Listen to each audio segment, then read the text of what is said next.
সাদ বিন মুয়াজ এত ভালোবাসতেন নবী তাকে যে তার মৃত্যুতে রাসূল সাল্লাল্লাহু আলাইহি ওয়াসাল্লাম এত কষ্ট পেয়েছিলেন। সাদ বিন মুয়াজ আনসার সাহাবী ছিলেন, তার একার দাওয়াতে প্রচেষ্টায় মদিনায় বহু মানুষ ইসলাম কবুল করেছিল। এই মানুষ খন্দকের যুদ্ধে তার গায়ে একটা তীর লাগে, প্রচুর রক্ত প্রবাহ হয় এবং তিনি মারা যান, শহীদ হয়ে যান। এই সাদ বিন মুয়াজের জানাজায় 70,000 ফেরেশতা অংশ নিয়েছিল এবং আল্লাহ রাব্বুল আলামিনের আরশ এই বান্দার মৃত্যুতে কেঁপে উঠেছিল। আপনাকে বলতে চাচ্ছি, এই সাদ বিন মুয়াজ রাদিয়াল্লাহু আনহুর কবরেও চাপা দেয়া হয়েছে, দুই দিক থেকে চাপা দেয়া হয়েছে।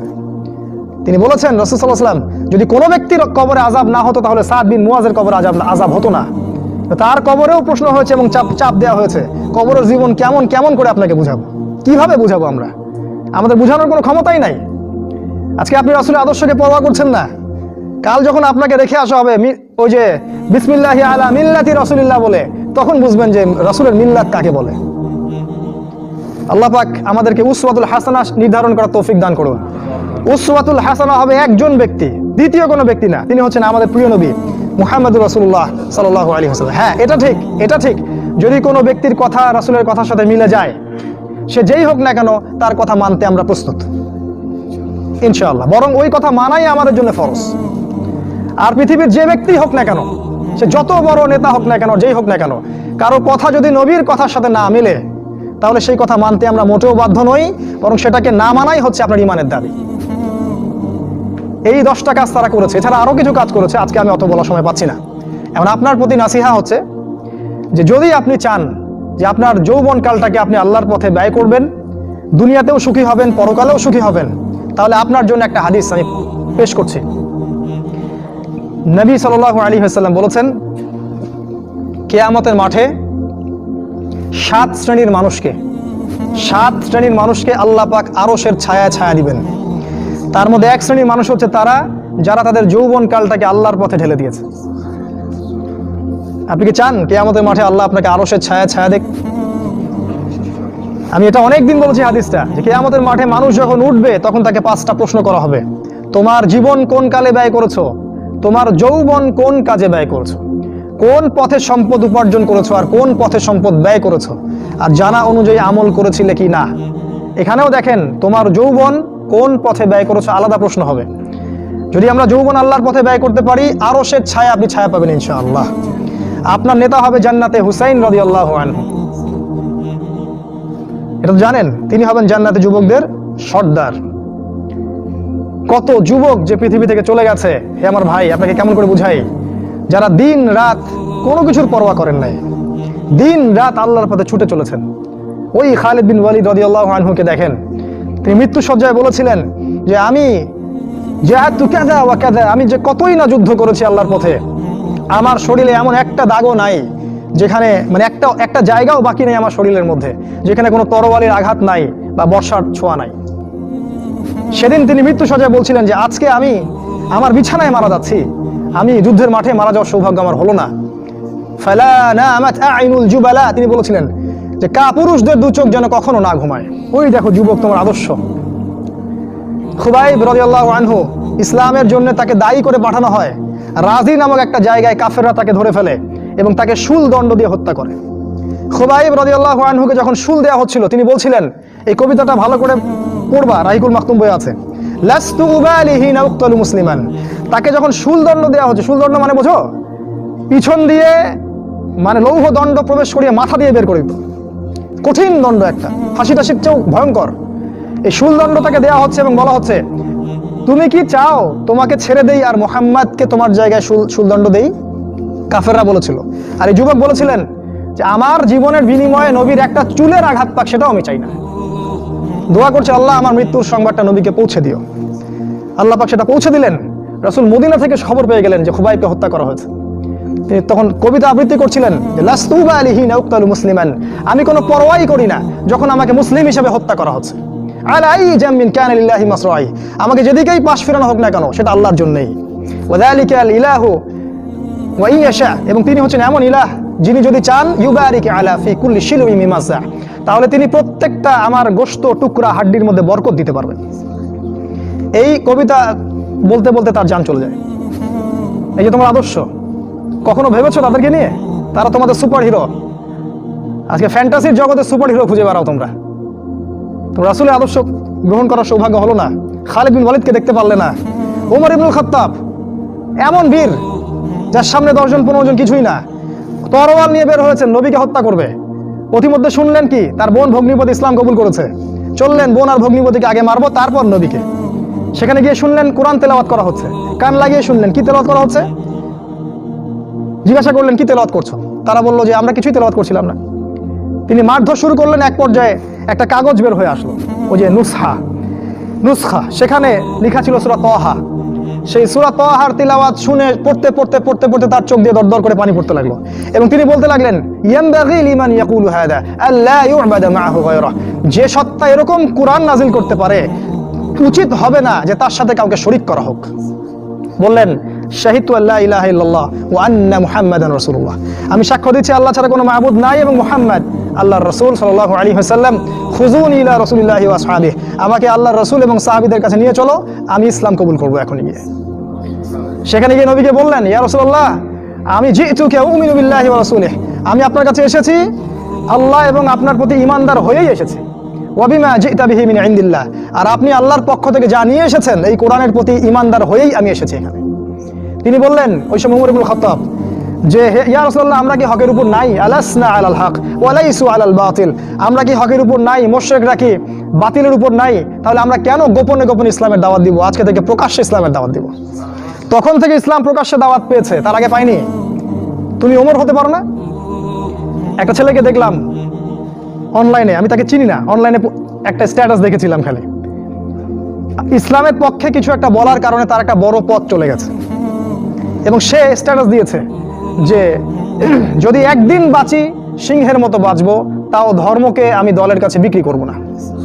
মন থেকে দোয়া চলে আসলো ওর ওখানে। আমি কমেন্ট করেছি যে তোমাকে আল্লাহ ওমরের মতো কবুল করুক।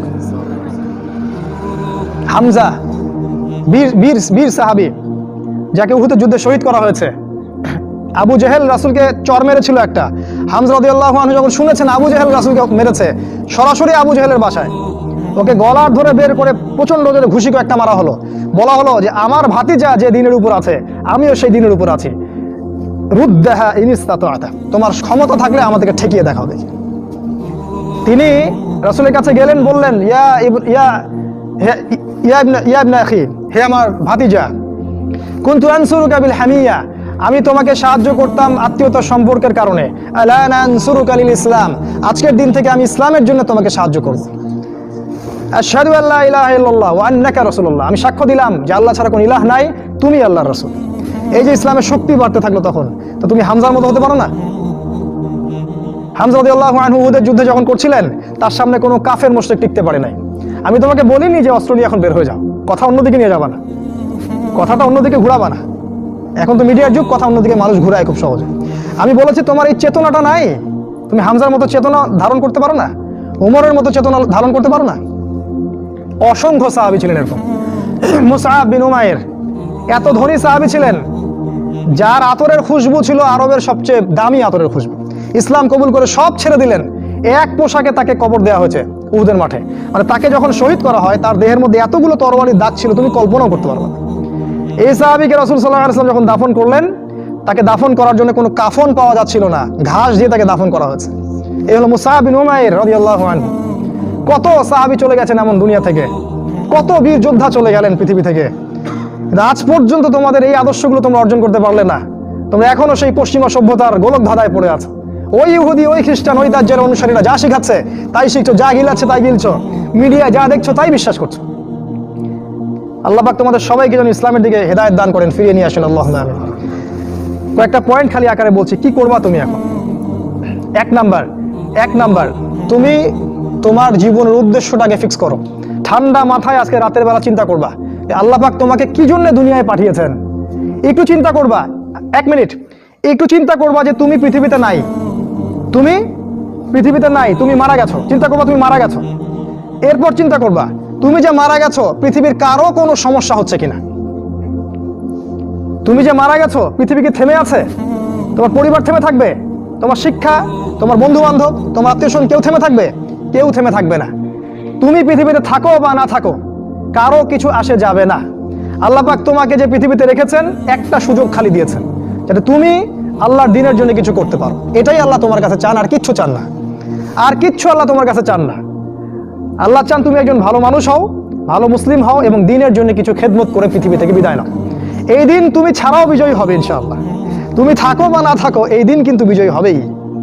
হয় তোমাকে নিয়ে হবে অথবা তোমাকে ছাড়াই হবে। জীবনের উদ্দেশ্য ফিক্স করো। জীবনের উদ্দেশ্য একটাই, জান্নাত। জান্নাত পাওয়ার জন্য যা করা দরকার তাই করতে হবে। কোরআন হাদিস মেনে চলা থেকে শুরু করে আমল করা, আদব আখলাক সবকিছু এর মধ্যে চলে আসবে ইনশাআল্লাহ। আল্লাহ পাক তোমাকে পথ দেখাবেন। আগে তুমি জীবনের উদ্দেশ্য ফিক্স করো।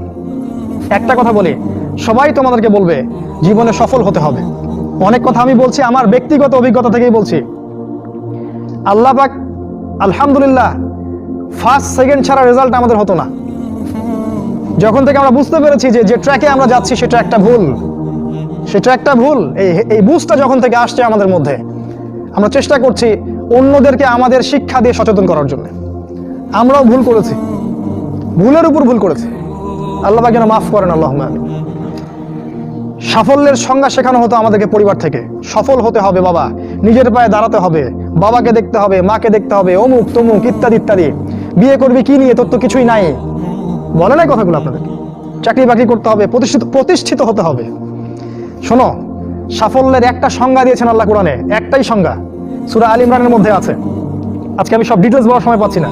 সূরা আল ইমরানের মধ্যে আছে, কুল্লু নাফসিন যায়িকাতুল মাউত, প্রত্যেকটা নফস মারা যাবে এবং কিয়ামতের মাঠে তাদের পুরোপুরি প্রতিদান তাদেরকে দেয়া হবে। এখানে আল্লাহ সাফল্যের সংজ্ঞা দিয়েছেন, ফামান যুহজিহা আনিন নার ওয়া উদখিলাল জান্নাহ ফাকাদ ফাজ। ওই দিন কিয়ামতের মাঠে যাকে জাহান্নাম থেকে বাঁচানো হবে আর জান্নাতে প্রবেশ করানো হবে, ফাকাদ ফাজা, এই ব্যক্তি হচ্ছে সফল। সাফল্যের সংজ্ঞা কোথায় পেলেন? যদি আমরা জাহান্নাম থেকে বাঁচতে পারি প্রত্যেক ব্যক্তি এবং জান্নাতে যেতে পারি, সেই সফল। এছাড়া কেউই সফল না, এই পৃথিবীর কেউই সফল না, কেউ না। সে যত বড় রাষ্ট্রনেতা হোক, পণ্ডিত হোক, বিজ্ঞ হোক, পণ্ডিত কে হয় হোক, যার দাপটে সারা বিশ্ব কাঁপে, এও সফল না যদি না সে জান্নাতে যেতে পারে।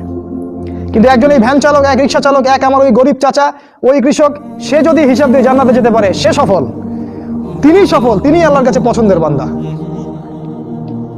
অতএব জীবনের উদ্দেশ্যটাকে ঠিক করে ফেলো, এটা প্রথম কাজ। দ্বিতীয় কাজ, তোমাকে জ্ঞান অর্জন করতে হবে। দ্বিতীয় কাজ, কিসের জ্ঞান অর্জন করবে? যে জ্ঞান তোমাকে আল্লাহর দিকে নিয়ে আসবে, সেই জ্ঞান অর্জন করতে হবে। কোন কোন সাবজেক্ট পড়তে হবে তোমাকে প্রথমত কোরআন পড়তে হবে, তেলাওয়াত করা শিখবে, অর্থ জানবে, আরবি ভাষা শেখার চেষ্টা করো, কোরআনের আদেশ মানো, নিষেধগুলো ছেড়ে দাও এবং কোরআনের দাওয়াত মানুষের কাছে পৌঁছে দাও। কোরআনের দাওয়াত মানুষের কাছে পৌঁছে দাও এবং কোরআনের বিধান বাস্তবায়নের জন্য আল্লাহর পথে চেষ্টা করো। আর কি সাবজেক্ট পড়তে হবে? তোমাকে হাদিস পড়তে হবে, রাসূলের হাদিস, অসংখ্য হাদিস, এগুলো পড়তে হবে তোমাকে। আর কি পড়বে? ইসলামের ইতিহাস তোমাকে পড়তে হবে। ইসলামের ইতিহাস জানবে না, তাহলে হীনমন্য জাতি হবে। তুমি জানবেই না তোমার এই বাপ দাদারা ছিল সিংহ পুরুষ, তুমি এটা জানবেই না। তোমার শেকড় যে এত সিংহ পুরুষ দিয়ে ভর্তি, এটা তুমি জানোই না। এই জন্য হীনমন্যতায় ভোগো, মনে হয় যে আমাদের কেউ নাই, আমরা এতিম। জি না, আমরা এই বিশ্ব শাসন করেছি 100 বছর আগেও। 100 বছর আগেও এই পুরো বিশ্ব আমাদের হাতে ছিল। এখন যা দেখছো এরকম অতীত এরকম ছিল না। একটা ওমরের হুঙ্কারে সারা বিশ্ব কেঁপে যাইতো। এক আলী রাদিয়াল্লাহু আনহু যদি জিহাদের মাঠে হুঙ্কার দিতেন, সমস্ত কাফেরের হৃদয় একদম দরদর করে কাঁপতে থাকতো। আমাদের সিংহ পুরুষ বাবারা দাদারা এরকম ছিলেন। আমরা এত হীনমন্য জাতি ছিলাম না। আজকে আমরা আমাদের পরিচয় ভুলে গেছি। ইতিহাস পড়তে হবে তোমাকে। আর কি পড়তে হবে? ইসলামের অর্থনীতি পড়বে। অর্থনীতি জানো না, তুমি হালাল হারাম বুঝতে পারবে না। ওরা তোমার সাথে প্রতারণা করে এমন হারাম ঢুকিয়ে দিবে, তুমি বুঝতেই পারবে না এটা হারাম ছিল। ইকোনমিক্স পড়তে হবে, খুব ইম্পর্টেন্ট সাবজেক্ট এই জামানার জন্য। আর কি পড়তে? পলিটিক্যাল সায়েন্স, এই বিশ্ব রাজনীতি সম্পর্কে পড়াশোনা করবে, এটা গুরুত্বপূর্ণ সাবজেক্ট। এছাড়া জেনারেল লাইনে যে পড়াশোনাগুলো করছো এগুলো ভালো, আমি এগুলো পড়তে নিষেধ করিনি। আমি বলেছি এগুলোর শিকড়টা হবে ইসলামিক। তুমি ডাক্তার হও আর ইঞ্জিনিয়ার হও আর কি হও, এটাতে আমাদের কোনো আপত্তি নাই। শিকড়টা হতে হবে ইসলামিক, কোরআন এবং সুন্নাহ ভিত্তিক। আরেকটা সাবজেক্ট পড়বে ফিকহ। ফিকহ যদি না পড়ো তাহলে কি হবে জানো?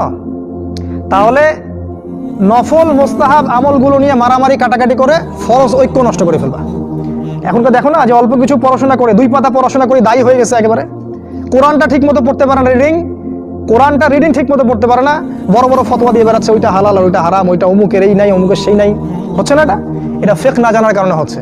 ফিকহের বুঝ কঠিন বুঝ, গভীর বুঝ, এই জন্য ইমাম আবু হানিফা থেকে শুরু করে যত ফকিহ ছিলেন সবাইকে ভক্তি শ্রদ্ধা সম্মান করতে শিখো। ফিকহটা অনেক কঠিন একটা জিনিস, আমরা তো এখানে সমালোচনা বেশি করতে চাই, এটা ঠিক না। এই ফিকহের জ্ঞান না থাকলে তুমি কোনটা ফরজ, কোনটাকে বেশি গুরুত্ব দেওয়া লাগবে, কোনটা নফল, কোনটাকে মুস্তাহাব, কোনটা ওয়াজিব পর্যায়ের, কোনটা সুন্নতে মুআক্কাদা, কোনটা কি সব বুঝতে পারবে না। আর না বুঝতে পারলে তুমি কি করবা, যে বিষয়ে ছাড় দেয়া যেত সেটাকে ছাড় না দিয়ে তুমি বড় বড় জিনিসগুলোকে ভেঙে ফেলবা। খেয়াল করে দেখবেন ছোট ছোট মাসআলাগুলোকে নিয়ে, যেগুলো ইখতিলাফি মাসআলা, যেগুলো নিয়ে সাহাবায়ে কেরামদের মধ্যে দ্বিমত ছিল, এগুলোকে নিয়ে বাংলাদেশে শত শত দল হয়ে গেছে, হয় নাই? কোন দল কি বলেছে আল্লাহ নাই? কোন দল বলে যে রাসূল নাই, কোরআন নাই, আমাদের কেবলা আলাদা, এটা বলে? সবার আল্লাহ এক, রাসূল এক, কেবলা এক, কোরআন এক, সুন্নাহ এক, সব এক। তাহলে এতগুলো দল কেন হলো? ওই যে সংকীর্ণ মানসিকতা এবং এই ফিকহের বুঝ না থাকার কারণে হয়েছে। তাই ফিকহটা পড়বে, না হলে তোমার দ্বারা উপকার না হয় উম্মার ক্ষতি হয়ে যাবে, তোমার দ্বারা উপকার না হয় উম্মার ক্ষতি হয়ে যাবে। আর দু একটা সাবজেক্ট বলছি, জিও পলিটিক্স, ভূ রাজনৈতিক প্রেক্ষাপটটা পড়তে হবে তোমাকে। এর সাথে একটা সাবজেক্ট অবশ্যই পড়বে রাসূলুল্লাহ সাল্লাল্লাহু আলাইহি ওয়াসাল্লামের জীবনী। এই কয়েকটা সাবজেক্ট পড়তে পারো, শেষ জামানায় ইনশাআল্লাহ আল্লাহ পাক তোমার হাতে পতাকা দিবেন এবং তুমি আল্লাহর দ্বীনের পতাকা বহন করবে ইনশাআল্লাহ। জ্ঞান নাই, কিচ্ছু করতে পারবে না। যদি তুমি জ্ঞান অর্জন করতে না পারো, তুমি বাতিলের মোকাবেলা করতে পারবে না। এখনকার যুদ্ধটা অস্ত্রের যুদ্ধ না, এখনকার যুদ্ধ জ্ঞানের যুদ্ধ। তুমি ওদের সাথে অস্ত্রের যুদ্ধ করে পারবে না। এখনকার যুদ্ধটা জ্ঞানের যুদ্ধ। ওটাও আসবে সামনে, যখন ইমামুল মাহদী আসবেন, সারা বিশ্ব জুড়ে মালহামা শুরু হবে, তখন মহাযুদ্ধ। এই ফিজিক্যাল স্ট্রেংথ নিয়ে, মেন্টাল স্ট্রেংথ নিয়ে, ইমানের স্ট্রেংথ নিয়ে পারবে না। জ্ঞান অর্জন করো, কারণ রাসূল সাল্লাল্লাহু আলাইহি ওয়াসাল্লামকে প্রথম আল্লাহ আদেশ করেছেন ইকরা, পড়ুন পড়ুন পড়ুন। জ্ঞান নাই, সমাজ সংস্কার করতে পারবে না। এটা 2। 3 নাম্বার হচ্ছে জ্ঞান অনুযায়ী আমল করতে শেখো। দ্রুত যতটুকু জানলা আমল করতে শেখো, আগামীকালের জন্য ফেলে রাখবে না। আজকে যা শিখেছো আজকে আমল করো, রাসূলের সুন্নাহগুলোকে গুরুত্ব দিয়ে করো। যেখানে ইসলাম প্রশস্ততা দিয়েছে সেখানে প্রশস্ততা প্রদর্শন করো, যেখানে প্রশস্ততা নাই সেখানে ওটাই মেনে চলো। ইসলাম একটা প্রশস্ত রিলিজিয়ন, এখানে অনেক কিছু প্রশস্ততা আছে, সেই প্রশস্ত ইসলাম ফলো করো, আমলগুলো করো। প্রতিদিন 5 ওয়াক্ত সালাত মসজিদে জামাতের সাথে পড়তে হবে। যখন তুমি রমাজান মাস পাবে, সম রাখতে হবে। জাকাতের সম্পদ আসলে জাকাত দিবে। মানুষের সাথে ভালো আচরণ করতে শিখো, উম্মাহকে ঐক্যবদ্ধ করতে শিখো, কোরআনের জ্ঞান অর্জন করো, সুন্নাহর জ্ঞান অর্জন করো, এবং জানা অনুযায়ী আমল করে তুমি তোমার নিজের ভিতরে একটা পরিবর্তন নিয়ে আসো। পবিত্র হওয়ার চেষ্টা করো, সব পাপ থেকে তওবা করে ফিরে আসো। রাসূলের সুন্নাহগুলোকে গুরুত্ব দাও। A to Z, বাথরুমে যাওয়া থেকে শুরু করে তোমার জীবনের প্রতিটা ক্ষেত্রে নবীজির সুন্নাহগুলোকে তোমার উপর বাস্তবায়ন করো। নিজের উপর সুন্নাহ নাই, তুমি সমাজে সুন্নাহ বাস্তবায়ন করতে পারবে না। 3 নাম্বার। 4 নাম্বার, আদর্শ পরিবার গড়ে তোলো। আদর্শ পরিবার গড়ে তোলার জন্য তোমাকে তাড়াতাড়ি বিয়ে করতে হবে। তোমার সামর্থ্য আছে, শারীরিক মানসিক সামর্থ্য আছে, রুজির একটা ব্যবস্থা আছে, বিয়ে করে ফেলো, দেরি করবে না। বিয়ে করে ফেলো, দেরি করবে না। আমি বলছি অবশ্যই তোমার শারীরিক সামর্থ্য থাকতে হবে, মানসিক সামর্থ্য থাকতে হবে, অর্থনৈতিক সামর্থ্য থাকতে হবে, একটা মেয়ের রেসপন্সিবিলিটি নেওয়ার সামর্থ্য থাকতে হবে। সামর্থ্য হয়ে গেলেই তুমি বিয়ে করে ফেলবে, আর কোনো দিকে দেখার দরকার নাই। এমনকি তোমার যদি একাধিক বিয়ে করার সামর্থ্য থাকে সেটাও তোমাকে করতে হবে। যার একাধিক বিয়ে করার সামর্থ্য আছে সে যদি না করে সেটাই তার জন্য গুনার কাজ। জি, এই কথাগুলো বলার সাহস পায় না অনেকে, এই কথাগুলো বলার সাহস হয় না, আলেমদেরই হয় না। 2টা বিয়ে করলে মানুষ আবার কি মনে করবে, আমার মনে হয় চরিত্রের সমস্যা, ইত্যাদি ইত্যাদি। আরে বোকা, তাহলে কোরআনের মধ্যে 4টা বিয়ের কথা আসলো কেন? আল্লাহ পাক এমনি আয়াত নাযিল করলেন নাকি? আল্লাহ পাক খুব ভালো করেই জানেন ছেলেদের চেয়ে মেয়েদের সংখ্যা বেশি হবে, অনেক ছেলে মারা যাবে, মেয়েরা সমাজে বেঁচে থাকবে। কত অসংখ্য এতিম মেয়ে সমাজে পড়ে আছে, অসংখ্য বিধবা মেয়ে সমাজে পড়ে আছে। ওদের দায়িত্ব নিতে হবে না? কে নিবে ওদের দায়িত্ব? যদি ছেলেরা দায়িত্ব না নেয় কে দায়িত্ব নিবে? ওই মেয়েগুলা কি সমাজের প্রজাপতি হয়ে থাকবে? ওরা কি পতিতালয়ের সম্পত্তি হবে? ওদের অধিকার নাই। এখানে অধিকার দিলে আমরা চরিত্র খারাপ হয়ে যায়। আর এদের সাথে তোমরা সারা দেশে এবং বিশ্বে জেনা করে বেড়াচ্ছ, এগুলাতে চরিত্র খারাপ হয় না। একটা ছেলে বিয়ে করার পরেও 10টা মেয়ের সাথে পরকীয়া করে, এটাতে চরিত্র খারাপ হয় না। কিন্তু যদি আরেকটা বিয়ে করে তখন সমাজের মানুষ তাকে বাঁকা চোখে দেখা শুরু করে। এটা জাহিলিয়াত, এটা পুরো সম্পূর্ণ মক্কার জাহিলিয়াত চলছে। দ্রুত বিয়ে করো, বিয়ে করে আদর্শ পরিবার গঠন করবে। পরিবারটা এত শক্তিশালী হবে যে পরিবারের ভিতর যেন কোনো রকম শিরক, কোনো বেদাত, কোনো কুফর, কোনো হারাম ঢুকতে না পারে। পারবে না ইনশাআল্লাহ? ইনশাআল্লাহ। 5 নাম্বার, তোমার সন্তানদেরকে মানুষ করে যাও। কালকে তুমি থাকবে না, তোমার সন্তানরা বেঁচে থাকবে। এক একটা সন্তান, এই যে বাচ্চাগুলোকে এমনভাবে বড় করতে হবে যাতে এরা আগামী দিনের ওমর হয়, আগামী দিনের হামজা হয়, আগামী দিনের খালিদ বিন ওয়ালিদ রাদিয়াল্লাহু আনহু হতে পারে ইনশাআল্লাহ। নিজে কি করেছি, সারা জীবন বৃথা চলে গেল, নিজের সাথে যা হয়েছে। বাচ্চাদের সাথে আর রিস্ক নেবেন না, বাচ্চাদেরকে ধ্বংস করবেন না আল্লাহর ওয়াস্তে। ওদেরকে আল্লাহর পথে দিয়ে দিন, দিন শেখান, কোরআন শেখান, হাদিস শেখান, ডিনামাইট করে গড়ে তোলেন। 7 নাম্বার, হালাল রিজিক অন্বেষণ করো তোমরা। রিজিকটা যত ছোট পেশা হোক না কেন, যদি হালাল হয় অবশ্যই সেটাই উত্তম। আর যত বড় পেশা হোক না কেন, যদি হারাম হয় সেটা তোমার জন্য জাহান্নামে যাওয়ার কারণ হবে। অনেক বড় পদ আছে কিন্তু সেখানে ঘুষ আছে, সুদ আছে, প্রতারণা আছে, সেখানে যাবে না। আল্লাহর ওয়াস্তে সেখান থেকে দূরে থাকো। আর তুমি যদি কৃষক হয়ে থাকো, তোমার রুজির মধ্যে হালাল থাকে, তুমি কৃষি কাজ করেই সংসার চালাও, কোনো সমস্যা নাই ভাই, কোনো সমস্যা নাই, লজ্জার কিছু নাই, অপমানের কিছু নাই। তুমি আল্লাহর কাছে প্রিয় বান্দা। আল্লাহ পাক বলেছেন, ইন্নাল্লাহা তাইয়্যিব লা ইয়াকবালু ইল্লা তাইয়্যিব। আল্লাহ পাক পবিত্র রিজিক ছাড়া তিনি গ্রহণ করেন না।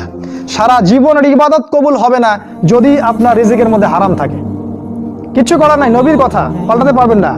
সারা জীবন সুদ ঘুষ খেয়ে বছর হজ উমরা করবেন আর হাদিস সাহেব লকব লাগাবেন, ওইসব করে লাভ নাই আল্লাহর কাছে, কোনো লাভ নাই। ওরকম হজ আবু জেহেলও করতো, আবু জেহেল হজ করতো এরকম। ওইসব হজ উমরা আল্লাহ পাকের কাছে দেখায় লাভ নাই। রিজিক হতে হবে পিওর, পরিশুদ্ধ, যেটা খুব ডিফিকাল্ট। এই জন্য আপনাকে নাসিহা করছি, কৃষিভিত্তিক অর্থনীতির দিকে চলে আসেন। কৃষিভিত্তিক অর্থনীতি, এটা আপনার জন্য ভালো হবে ইনশাআল্লাহ। আর ব্যবসা ভিত্তিক, কটা বললাম? 7, 8, আর 2-3টা বলে শেষ করছি। 8 নাম্বার হচ্ছে শারীরিকভাবে শক্তিশালী থাকতে হবে। এর জন্য আপনাকে নিয়মিত ব্যায়াম করতে হবে, নিয়মিত ফিজিক্যাল এক্সারসাইজ বলেন, জিম বলেন, অন্যান্য যে বিষয়গুলো আছে এগুলো আপনাকে করতে হবে।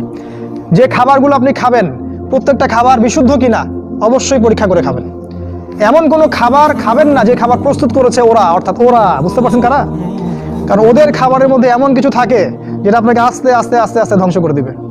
এত ক্যান্সারের রোগী আগে ছিল, এত ডায়াবেটিসের রোগী আগে ছিল, এই যে প্রেশার, হাবি জাবি, স্ট্রোক, এগুলো আগে ছিল না, এগুলো রোগ আগে ছিল না। বিগত এই 50 বছরে দেখবেন এমন সব রোগ এত বেশি করে বাসা বেঁধেছে যে আমাদের প্রজন্মের পর প্রজন্ম ধুকে মারা যাচ্ছে। অতএব খাবারের ব্যাপারে সচেতন থাকবেন। এমন খাবার গ্রহণ করবেন না যে খাবারটা বিশুদ্ধ না, যে খাবারটা ম্যানুফ্যাকচার, সেটা গ্রহণ করবেন না। মানে মানুষ ওই কলকারখানায় তৈরি করেছে এমন খাবার খাবার খাবেন না। নিজে খাবার উৎপাদন করে খান, নিজে চাষ করে খান, খাঁটি জিনিস খুঁজে খাবেন। আল্লাহর ওয়াস্তে এটা নসিহা করছে, এই কারণে আপনি প্রচন্ড অসুস্থ হয়ে যাবেন যদি আপনি ওদের খাবার খান। আজকে বুঝতে পারবেন না, যখন হবেন তখন আমার কথা বুঝতে পারবেন। এটা কত বলো? 8, 9 নাম্বার, মুসলিম উম্মাহ। আর 2টা বলে শেষ করি। 9 নাম্বার হচ্ছে মুসলিম উম্মার মাঝে এই যে বিভক্তি চলছে, আপনি বিভক্তিটাকে দূর করে একটা জায়গায় নিয়ে আসার চেষ্টা করেন। কিভাবে করবেন? নতুন একটা দল খুলতে হবে না।